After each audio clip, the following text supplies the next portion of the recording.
Hey designer, you're listening to episode 78. This is the one where I'm going to talk about a concept called competing desires. This is all about looking at what you really want to create in your interior design business and where you're believing those goals are in conflict, and actually then creating space for the desires to coexist where there's room for both. This is going to change the way you think about your goals in your business. Welcome to the Interior Design Business CEO, the only show for designers who are ready to confidently run and grow their businesses without the stress and anxiety. If you're ready to develop a bigger vision for your interior design business, free up your time, and streamline your days for productivity and profit, you're in the right place. I'm Desi Cresswell, an award-winning interior designer and certified life and business coach. I help interior designers just like you stop feeling overwhelmed so they can build profitable businesses they love to run. Are you ready to confidently lead your business, clients, and projects? Let's go. Hello, designer. Welcome back to the podcast. I'm sitting down here to record for the first time in what feels like a very long time. I batched a bunch before we headed out on spring break, and we are back now. We took an amazing trip to Spain. My husband did an incredible job planning it for our family, and our kids did so well. We went all sorts of different places and had lots of different types of lodging. And, of course, we're totally out of routine with the time change. And it was so worth it. I have to tell you about this, oh my gosh, small world moment that happened to me on the trip. We were on the southern coast of Spain. That's where we were traveling along. And that's actually very close to Africa, which I just think is wild. But we ended up doing a day trip over to Morocco. Now, the day trip was incredible. We had an amazing tour guide. We ate some delicious food. I purchased some beautiful things for our house that I was able to bring back in our suitcase. And I got to meet somebody that I had never met before in real life. And it was a total accident. And I'm going to tell you.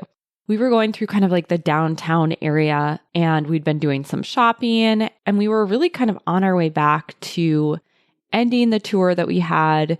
We were going to get back on the ferry to head back over to Spain. And we went by this little store, and they had some tiles, some hand-painted tiles sitting out in front of the storefront. They really caught my eye, and I had to stop and look at them. And so I started, going through, they were single tiles. So I think probably, from a building or something that had been replaced, and they were just selling them as individuals. And I thought, oh, this would look really cool if I found a cool stand for it and put it up in the house. And anyways, so I'm standing there kind of combing through these tiles.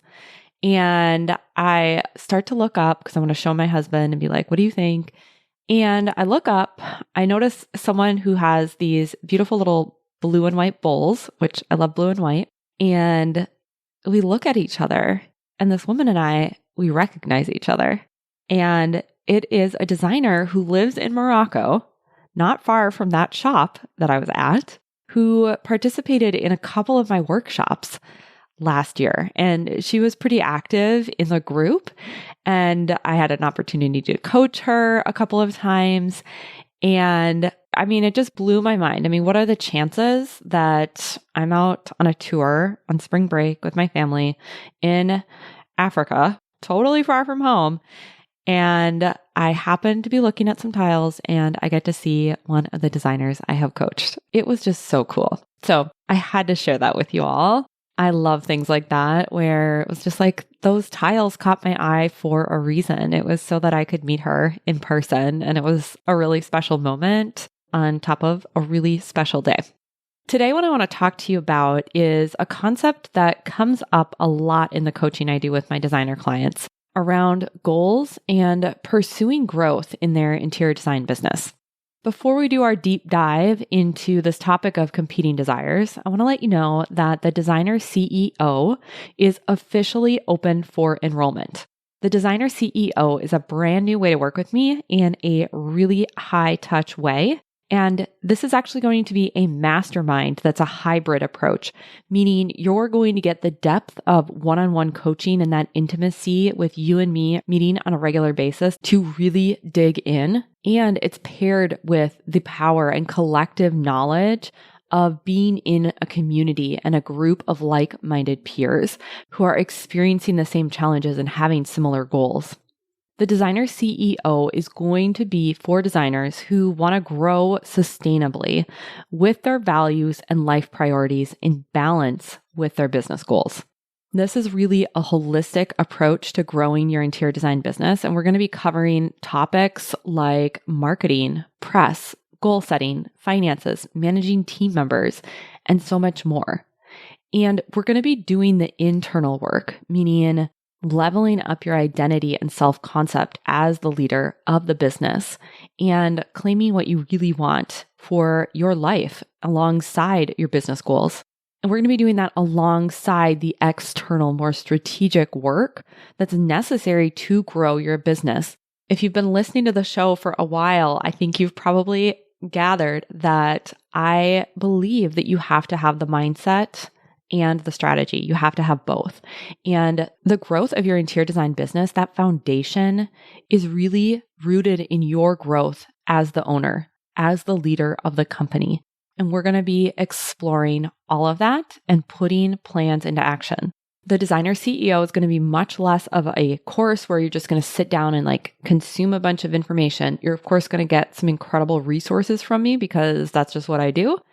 But also, this is going to be where you make plans and implement decisions and get support along the way.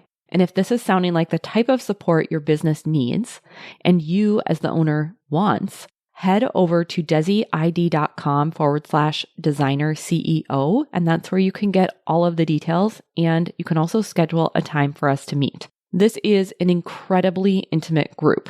It's going to be limited to 8 designers, and I'm going to be speaking to everyone who joins individually to ensure it's the best fit for them and for the others in the community. Like I said, you can schedule that time for us to talk live, or if you want to get started conversing about this opportunity, you can always send me an email, desi@desiid.com, send me a message on Instagram @DesiCresswell, and we can take it from there. What we're going to talk about today, this concept of competing desires, is so important no matter what stage of business you're at. It's going to be applicable whether you're newer to your interior design business or you are very seasoned and have been in the business for decades.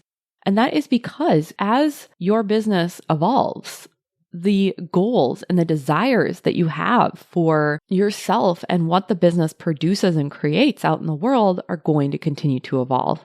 And each year and each season of life that you're in is going to look different. But this idea of competing desires and taking a look at what I mean by this, which I'm going to go into, is going to be very important. Let's just start off by laying the groundwork here. And let's say, what do I mean by competing desires?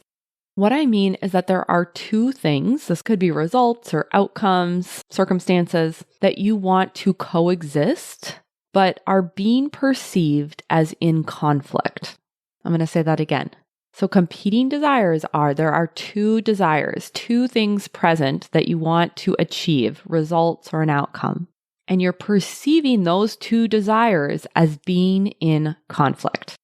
There's actually 2 main ways that I see competing desires show up for my design clients. And I'm going to give you an overview of each and then also share some specific examples so that you have a better understanding of how you can apply this concept and the awareness to your own business to help you achieve what you want, both personally and professionally. And with these 2 ways, I will say sometimes this perception of 2 desires being in conflict is not true at all, but we haven't questioned our own beliefs. And sometimes the things are in conflict and we need to reckon that for ourselves or it's going to keep us stuck. Let's talk about this first way. And that is when there are 2 things you want, but you believe you can't have both. You believe that if you have the one thing you desire, that means the attainment of that particular desire will then come at the expense of the other thing you desire. A lot of times for the clients I work with, this will present in the terms of what they want professionally to achieve is going to be competing with what they want personally in their lives. An example of this might be a designer that wants to be able to continue to grow their clientele, taking on more and bigger projects, and have flexibility for their kids. Maybe that's being home when the kids get off the bus or taking Fridays off. There's a competition that the designer believes is present, and it becomes a this or that. They are telling themselves that they have to choose, because if you think about competition, what is present in competition is that there is a winner and a loser. One desire wins, another desire loses.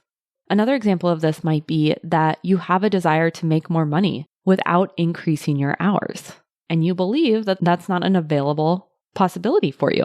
You have a desire for money, for profit in your business, which of course is a great desire to have, and you have a desire for time. But you believe that time and money are in conflict and that one's going to win, one's going to lose. With this type of competing desire, the goals are seen as an either or versus a both and. Instead of asking how could both exist, looking for that and, there's a shutdown of one desire. Essentially, you take it off the table for yourself. And as I've said in other podcasts, never be the one to say no to yourself. If there's two things that you really want, let's take a look at how could it be possible that both desires or both goals could be supportive of one another or exist in harmony with an ebb and a flow of what you have and what you can accomplish versus a rigidity of one's in and one is out. And initially, you might look at those two desires and believe it's not possible for you, whether that's because of societal norms, narratives you've heard in the industry, whatever it is, the family of origin you grew up in, and their belief systems. And so then it becomes your responsibility as the CEO of your life and business to look for examples and evidence of how you could make it work. And if it feels really out of reach that it could be for you, you can even look for how have others done it. This is really where you want to consider that you might be wrong, that your desires have to compete. Are you willing to be wrong in order to challenge those beliefs and get what you really want? You have to be willing to start looking for the both and allowing yourself to see that as a possibility. Otherwise, those desires are going to remain in conflict. So that's the first way I see competing desires show up with my interior design clients. The second way I want to talk about is when two desires really are in conflict and you're resisting this truth. The resistance of the inherent conflict leads to procrastination, avoidance, and disappointment, wishing for something other than reality. An example of this could be that you have a desire to be published or grow your audience on Instagram. And you also have a desire to be liked by everyone and accepted and praised by everyone. You don't want to risk rejection or someone leaving a comment. Or sometimes it's even just you don't want to risk not having someone give you a little heart tap on the Instagram post. So those desires are in conflict. If you submit a project to a magazine, there is a chance that the publisher is going to say, this isn't right for us. This isn't a big enough project. We have too many of those types of projects. Or with the Instagram example, you can have a desire for this beautiful feed that everyone is just raving over, and it's helping you get all of these ideal clients into your business.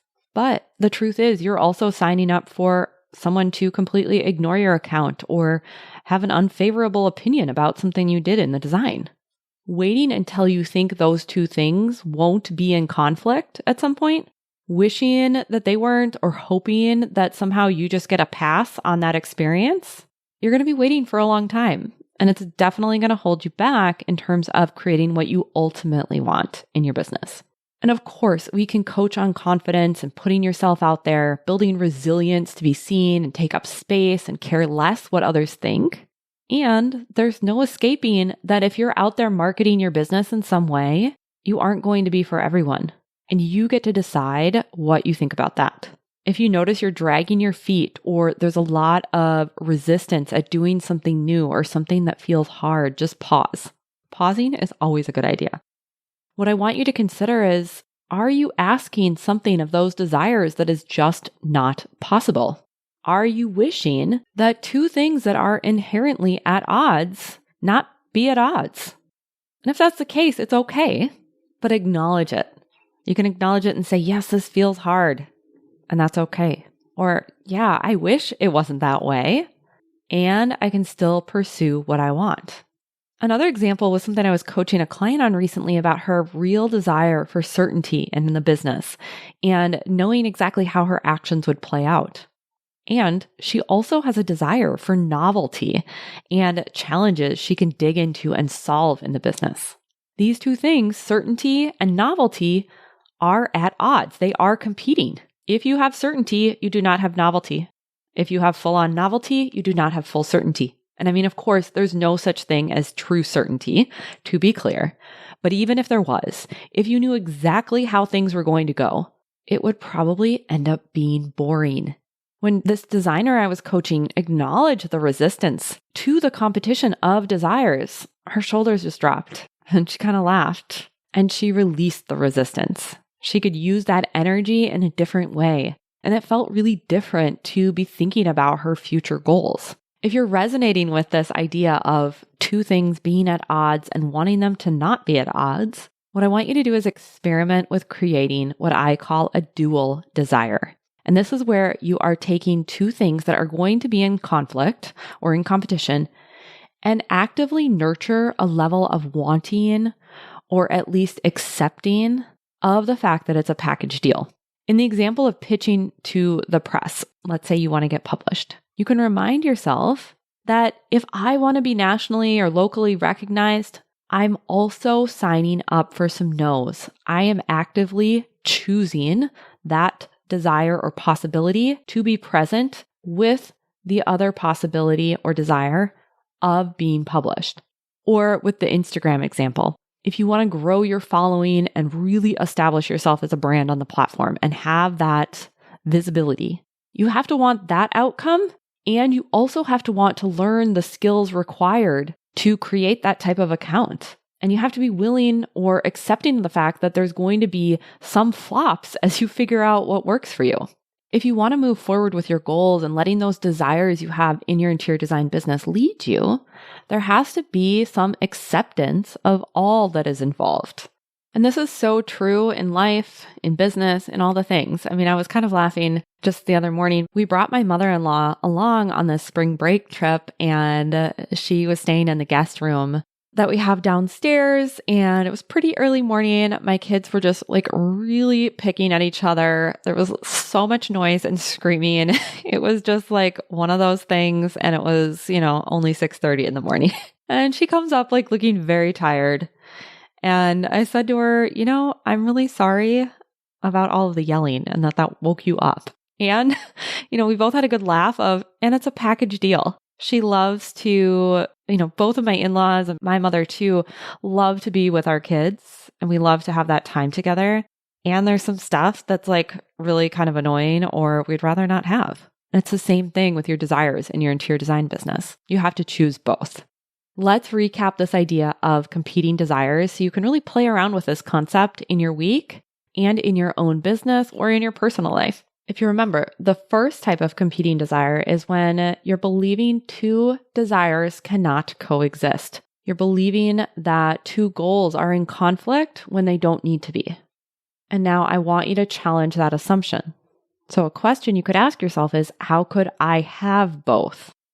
The second way you could use this concept of competing desires is to be looking for when you're wanting two desires or goals to not be in conflict. You're maybe delaying action or wishing that conflict will go away.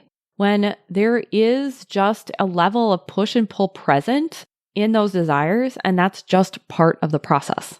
And if that's the case, I want you to consider then, how could you move toward a dual desire, meaning creating desire for both the thing you ultimately want and the thing you're going to have to want in order to get that thing that you ultimately want. And if it's not a desire for that thing that's maybe a little less desirable, at least working towards an acceptance of what is.